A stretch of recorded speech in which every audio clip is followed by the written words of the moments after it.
Hello everyone, welcome to another new vlog of Odd Couple. আমি শুভেন্দু। আর ইতিমধ্যেই বর্ষা পশ্চিমবঙ্গের উত্তর দক্ষিণ প্রত্যেকটা দিকেই শুরু হয়ে গেছে।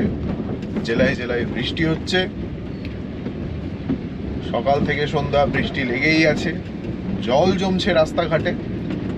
আর এই সময় আমার মনে হয়েছে যে যারা ড্রাইভিং করছেন তাদের জন্য একটা ভিডিও বানানো দরকার, যে ভিডিওতে থাকবে যে বর্ষার সময়ে ড্রাইভিং করার সময় কোন বিষয়গুলো একজন ড্রাইভার হিসেবে আপনার মনে রাখা উচিত।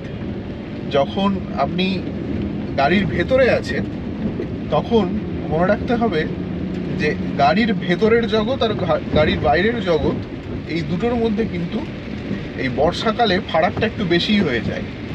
কারণ আপনি যখন গাড়ির ভেতরে আছেন আপনি একটা সেফ স্পেসে আছেন, আপনার গায়ে বৃষ্টির জল লাগছে না। কিন্তু যে মানুষটা বাইকে আছে বা যে মানুষটা সাইকেলে আছে বা যে মানুষটা হাঁটছে ফুটপাতে, সে কিন্তু রেনকোট পরে মাথায় ছাতা নিয়ে সে নিজেকে সামাল দিতে দিতে সে কিন্তু হাঁটছে। তাই কয়েকটা বিষয় আছে যেগুলো এই বর্ষাকালে গাড়ি চালানোর সময় মনে রাখাটা খুব প্রয়োজন। তো প্রথমেই যেটা বলা দরকার সেটা হলো, যখন আপনি এই বর্ষাকালে ড্রাইভ করছেন তখন রাস্তার দুপাশে বা ডিভাইডারের কাছে যে জলটা জমে থাকে তাতে দেখবেন গাড়ি চালাতে আপনার খুব ভালো লাগছে। একটু জল উড়িয়ে আপনি চলে যাচ্ছেন, আপনার মনে হচ্ছে বেশ একটা রেনি ডে ড্রাইভ হচ্ছে। কিন্তু আপনার এই জল ছেটানোটা আরেকজনের জন্য বিরাট অসুবিধাজনক। কারণ মনে রাখতে হবে যে যারা ফুটপাতে হাঁটছেন বা যারা এই ডিভাইডারের পাশ দিয়ে ছাতা রেনকোট নিয়ে যাচ্ছেন তাদের গায়ে আপনি জল ছিটিয়ে দিয়ে যাচ্ছেন। আপনি যখন গাড়ি চালাচ্ছেন আপনি দেখছেন যে কয়েকজন পথচারী মাথায় ছাতা নিয়ে গায়ে রেনকোট দিয়ে রাস্তা পেরোনোর চেষ্টা করছে, এবং আপনি একটা সিগন্যালে দাঁড়িয়ে আছেন, সিগন্যালটা গ্রিন হয়ে গেছে, আপনি বেরিয়ে যাবেন, কিন্তু বৃষ্টিটা এমন জোরে চলছে যে তারা যাতে না ভিজে যায় সেই কারণে তারা চেষ্টা করছে একটু তাড়াতাড়ি পেরিয়ে যাওয়ার। এইসব ক্ষেত্রে খানিকটা মানবিকভাবেই আপনার উচিত গাড়িটাকে স্লো করে নেওয়া, বা যদি সম্ভব হয় একদম আপনি যখন জাংশনে আছেন, ধরে নিন আমি একটা উদাহরণ হিসেবে বলছি গড়িয়াহাটের যদি জাংশনে আপনি দাঁড়িয়ে থাকেন তাহলে অনেক সময় দেখবেন যে আপনি যখন কসবার দিক থেকে আসছেন, যখন আপনি পার্ক সার্কাসের দিকে যদি আপনি টার্নটা নেন তাহলে সেক্ষেত্রে সিগন্যাল অনেক সময় ডবল পড়ে যায়। একবার আপনি দাঁড়িয়ে আছেন আবার একটা ডবল সিগন্যাল দিচ্ছে, সেক্ষেত্রে আপনি একটু এগিয়ে গিয়ে বা পেছনে একটু দাঁড়িয়ে যেতেই পারেন। এতে যে পথচারীরা আছে তাদের একটু যেতে আপনি সুবিধে করে দিলেন। শুধু তাই নয়, আপনি দেখছেন যে অনেকক্ষণ ধরে কোনো একটা শিশু, তার মা বা একজন বয়স্ক মানুষ হয়তো অনেকক্ষণ ধরে বাঁ দিকে দাঁড়িয়ে আছে রাস্তাটা পেরোবে বলে। আপনার হাতে কিন্তু স্টিয়ারিং, আপনি চাইলে ওদেরকে কিন্তু একটু স্পেস করে দিতে পারেন রাস্তা পেরোনোর জন্য। আপনি একটু স্লো হয়ে গেলেই দেখবেন আপনার পেছনের গাড়িগুলো অটোমেটিক্যালি স্লো হয়ে গেল, একটুখানি যেতে দিয়ে দিন।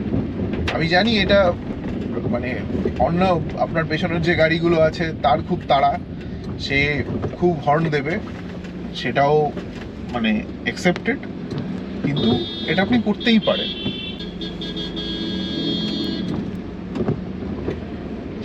এই যে এক্ষুনি আমি একটু দাঁড়িয়ে আছি কারণ সামনে একজন পেরোচ্ছে, আমার পেছনের যে গাড়ি সে সাংঘাতিকভাবে হর্নটা দিয়েই যাচ্ছে, তাকে খুব তাড়াতাড়ি যেতে হবে।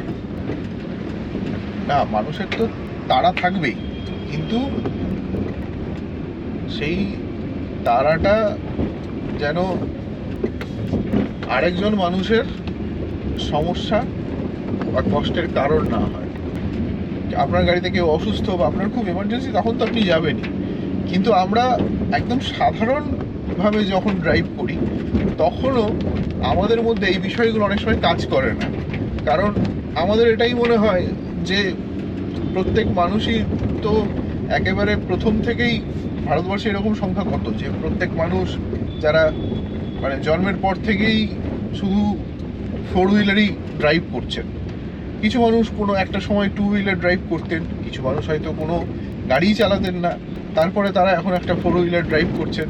ফলে অনেকের মধ্যে এটাও চলে যে একটা সময় যখন আমি হাঁটতাম বা আমি বাইক চালাতাম তখন আমার দিকটা তো কেউ দেখে, তাহলে আমি কেন দেখবো। এটা আমি বলবো যে এই সমস্ত ক্ষেত্রে মানে এই প্রতিশোধ প্রবণ বা এই মানসিকতা না রাখাই ভালো। কারণ আপনি যখন কাউকে একটা যেতে দিচ্ছেন, মনে রাখতে হবে তাতে আপনার ঈশ্বর আপনাকে তো দেখছেন, তাতে দুটো বাড়তি আশীর্বাদ আপনি পাবেন, ওই আপনার কোনো ক্ষতি হবে না। এবার যেটা বলা দরকার খুব, সেটা হচ্ছে যারা এই ডেলিভারি করেন, ফুড ডেলিভারি বা এখন যে গ্রসারি ডেলিভারিগুলো রয়েছে তাদের কথা। তারা দেখবেন অনেক সময়ই একদম হয় ডান দিক দিয়ে কখনো বাঁ দিক দিয়ে একদম কাছে এসে আপনাকে ওভারটেক করছে। আর বিশেষত এই বৃষ্টির দিনগুলোতে তো মারাত্মক। এই এক্ষুনি আমার পাশ দিয়ে একজন যাচ্ছে, ও সাইকেল নিয়ে যাচ্ছে, একটি ব্র্যান্ডের ও করে গ্রসারি ডেলিভারি করে, এবং সে অসম্ভব স্পিডে দৌড়চ্ছে। তখন সবসময় মনে রাখতে হবে যে এদেরকে একটু স্পেস দিয়ে দেবেন। কারণ হচ্ছে আপনি তো বেরিয়েছেন এবং আপনি একটা জায়গায় যাচ্ছেন, এবং সবসময় মনে রাখতে হবে একটা বাইক বা একটা স্কুটার যতটা স্পেস নিয়ে রাস্তায় চলে, একটা গাড়ি তার থেকে বেশি স্পেস নিয়ে চলে। ফলে আপনাকে অনেক দিক মাথায় রাখতে হয়। আপনার বাঁ দিক আপনাকে দেখতে হয়, আপনার স্পিড আপনাকে দেখতে হয়। তো সেই দিক থেকে যখন এই ধরনের যে ডেলিভারি পার্সনসরা আছে, তারা যদি এরকম বাঁ দিক ডান দিক চেপে আসে, সবসময় তাদেরকে সাইড দিয়ে দিই। বিশেষত এই বর্ষাকালে তো অবশ্যই, কারণ ওদের একটা চেষ্টা থাকে যে যত কম ভিজে ওরা যত বেশি ডেলিভারি করতে পারে ততই ভালো। স্বাভাবিক কথা, কারণ ভিজলে ওদের শরীর খারাপেরও একটা ব্যাপার আছে, আর শরীর খারাপ হলে পরের দিনের ডেলিভারিটা হয়তো করতে পারবে না।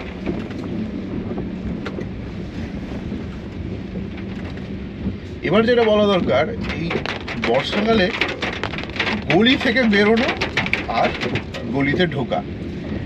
আমি এখন একটা গলি দিয়ে যাচ্ছি, আর গলির ভেতরে তো সাংঘাতিক জল জমে যায়।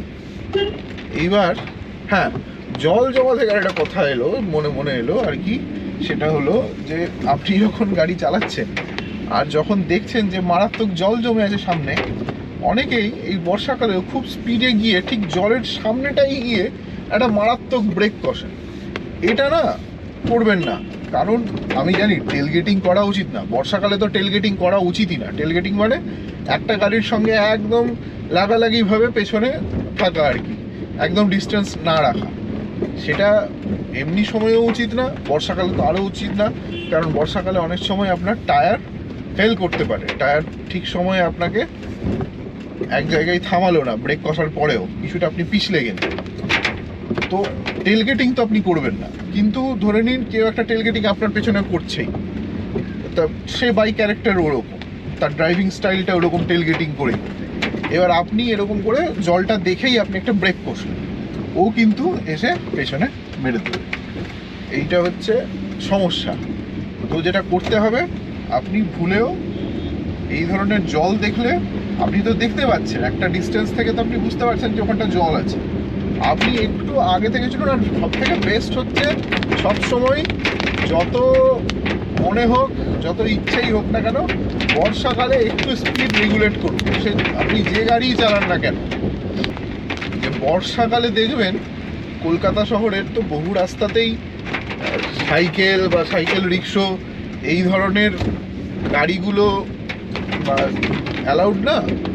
কিন্তু অনেক সময় আমরা দেখি যে বর্ষাকালে যাদের বাঁ দিক বা একদম ডান দিক চেপে যাওয়ার কথা, তারা মেন রাস্তায় উঠে আসছে এবং আপনার গাড়ির খুব পাশ দিয়ে যাচ্ছে। এবং আপনার মনে হচ্ছে যে সেই কারণে আপনি স্পিড তুলতে পারছেন না, আপনার মনে হচ্ছে যে স্পিড তোলা যাচ্ছে না, এ কেন এরকম করছে, আপনি খুব হর্ন দিচ্ছেন। এতে লোকটা সাইকেলটা নিয়ে অ্যাংশাস হয়ে গিয়ে ধরে নিন সে পড়ে গেল, এবং পড়ে গিয়ে সে খুব আঘাত পেল। তাই অতিরিক্ত হর্ন আপনি দিয়েই যাচ্ছেন একটা সাইকেল বা একটা স্কুটারওয়ালাকে, এটা করবেন না। যখন এই ধরনের বৃষ্টি হচ্ছে, প্রচণ্ড বৃষ্টি, চারিদিকে জল জমে গেছে, সেক্ষেত্রে একটু মানবিকভাবে বিষয়টাকে মানে ট্রিট করা ভীষণ দরকার। আমি জানি আপনারা বেশিরভাগ মানুষই হয়তো তাই করেন, কিন্তু এই ভিডিওটা বানানোর উদ্দেশ্য, কারণ বেশ কয়েকদিন ধরে যখন আমি এই বিভিন্ন কাজকর্মে এদিক ওদিক গেলাম, বিশেষত কসবা, গড়িয়াহাট, রাসবিহারী, হাজরা, এই চত্বরগুলো সাউথের, সেখানে আমি দেখলাম কিছু ড্রাইভার্স গাড়ি চালাচ্ছেন, মানে এই বিষয়গুলো জাস্ট মাথায় রাখছেনই না, এবং পাশে একজন মা আর তার সন্তান স্কুল থেকে আসছিল বা এরকম কিছু, গোটা গাটা ভিজিয়ে দিয়ে চলে গেল। দেখুন, ভিজে যাচ্ছে, আপনি গাড়ি চালাতে গিয়ে 19-20 হয়ে গিয়ে একটা ভিজে গেল, ঠিক আছে, কিন্তু ওই ঘটনাটা যেটা আমি দেখলাম সেটা আমার ভীষণ মনে হলো যে সেটা একটা ইচ্ছাকৃত ওরা করলো। আর একটা হচ্ছে এই বৃষ্টির দিনে মানে সাংঘাতিক হাই বিম করে গাড়ি চালানো। আমি জানি বৃষ্টিতে আপনাদের মনে হয় যে ভিজিবিলিটি যেহেতু কম, যাতে সামনের গাড়ি আপনাদের দেখতে পায়, সেইটা যাতে লোকজন দেখতে পায়, তাই আপনারা হাই বিম করে গাড়িটা চালান। কিন্তু মনে রাখতে হবে যে আপনার হাই বিমের আলো অনেক সময় এই বৃষ্টির ফোঁটাতে রিফ্লেক্ট করে সামনের যিনি আসছেন আপনার অপোজিটে, বা আপনার অপোজিট ডিরেকশনের আদার লেনে যিনি আছেন, তার সমস্যা করতে পারে। আমার মতে বলে বৃষ্টির দিনে হেডলাইট জ্বালাবেন না, কেন জ্বালাবেন, কিন্তু সেটা লো বিমে জ্বালানোই ভালো। আর একটা হচ্ছে যে আমাদের দেশে তো একটা আনটোল্ড রুল আছে, যেটা আমিও যখন করি তখন অনেকেই বলে যে এটা করা উচিত না, কিন্তু ভারতবর্ষে এটা করা হয়। যখন ভিজিবিলিটি কমে যায় আমরা হ্যাজার্ড জ্বালিয়ে গাড়িটা চালাই। হ্যাজার্ড জ্বালালে কী হয় যে এইটা একটা আইডিয়া থাকে পেছনের ড্রাইভারের বা সামনের ড্রাইভারের, যে ও এক্স্যাক্টলি ওর যতটা ভিজিবিলিটি ও ততটা দেখতে পাচ্ছে না। এবার যেটা বলা দরকার সেটা হচ্ছে এই ইন্ডিকেটার ইউজ। বৃষ্টির দিনে এমনি ভিজিবিলিটি কমে যায়, তার উপরে এই আমি যেটা খুব দেখছি সেটা হচ্ছে ইচ্ছে মতো লেন চেঞ্জ, যখন খুশি তখন, আর মানে জাস্ট মনে হলো ডান দিক চেপে গেলাম, মনে হলো বাঁ দিক চেপে গেলাম। এটা আমার মতে বলে করা ঠিক নয়, কারণ এতে আপনিও যেমন বিপদে পড়তে পারেন, আপনার পেছনের যে গাড়ি সেও কিন্তু মারাত্মক বিপদে পড়তে পারে। তাই সবসময় যখন আপনি লেন চেঞ্জ করছেন ইন্ডিকেটর দিন, গাড়িটাকে একটু স্লো করুন। গাড়ি আপনি ফাঁকা রাস্তা পেয়েছেন, কিন্তু সামনে জল আছে বলে, এই দেখুন আমি এখন পেরোচ্ছি, এখানে মারাত্মক জল। এবার আপনার মনে হলো আপনি দিলেন একেবারে জল উড়িয়ে ডান দিক বাঁ দিক চেপে, তাতে পেছনের ড্রাইভারটাও সমস্যায় পড়ল। এবার ধরে নিন আপনি যেই ডান দিক বাঁ দিক চাপতে গেলেন, পেছনের ড্রাইভারটা দিল ব্রেক কষে, আর তার পেছনে যে বাইকওয়ালা ছিল সে দিল ঠুকে তার পেছনে। তাতে একটা বিরাট গোলযোগ তৈরি হবে। এই কদিন আগেই এই লেকটা আমি ক্রস করছিলাম, তখন বেশ ওই 7:30-8টা অফিস ছুটির সময়, উইকডেজ ছিল, সেই রকমই একজন ড্রাইভার করলেন, আর পেছনের যে ডেলিভারি পার্সনটা ছিল সে গেল উল্টে। এটা করবেন না। বর্ষায় পার্কিংটাও কিন্তু একটা বড় ব্যাপার। কীরকম দেখবেন, বর্ষাকালে অনেকে গাড়ি ফুটপাতের এমন জায়গায় পার্ক করে দেয় যে মানে যারা একটু বৃষ্টিতে না ভেজার চেষ্টা করছে তারা আর সেইখান দিয়ে যেতে পারছে না। তারা কি করছে, ওই ডান দিক বাঁদিক চেপে চেপে চলছে, কিন্তু বেচারা ভিজে যাচ্ছে, কারণ একটা গাড়ি এমন জায়গায় রেখে দেওয়া হয়েছে যে ওইখানে ওই শেডটা আর থাকছে না।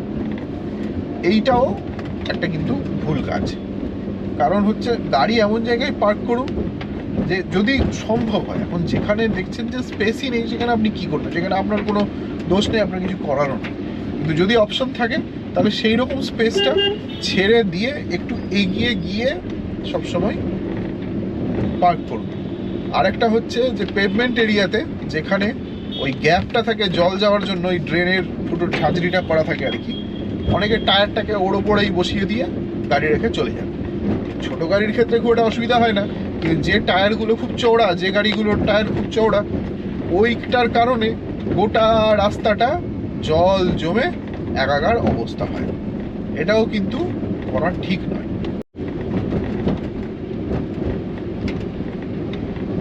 আর একদম শেষে যেটা মনে রাখবেন যে এই এত ড্রাইভিং এটিকেটের মধ্যে সেরা ড্রাইভিং এটিকেট হলো কিন্তু আপনার ধৈর্য। ধৈর্যবান ড্রাইভার সবসময় একজন ভালো ড্রাইভার। যাই হোক, তাহলে বর্ষাকালে অবশ্যই গাড়ি চালান। Rainy day driving no doubt অন্যান্য সময়ের থেকে খুবই ইন্টারেস্টিং, খুবই ভালো লাগে, কিন্তু অবশ্যই নিজের সুরক্ষা এবং সামনের মানুষটার সুরক্ষার কথা ভেবে নিজেকে একটু সময় দিন, একটু ধৈর্য ধরুন। জল বা গলিতে প্রচণ্ড জল দেখলে যদি আপনার মনে হয় যে আপনার গাড়ির সাইলেন্সার ডুবে যাবে বা আপনার গাড়ি বন্ধ হয়ে যেতে পারে, তাহলে সেরকম গলি থেকে বাঁচুন, সাবধান হন, চেষ্টা করবেন সেরকম গলি বা সেরকম রাস্তাতে না ঢোকার, আর সাবধানতার সঙ্গে ড্রাইভ করুন।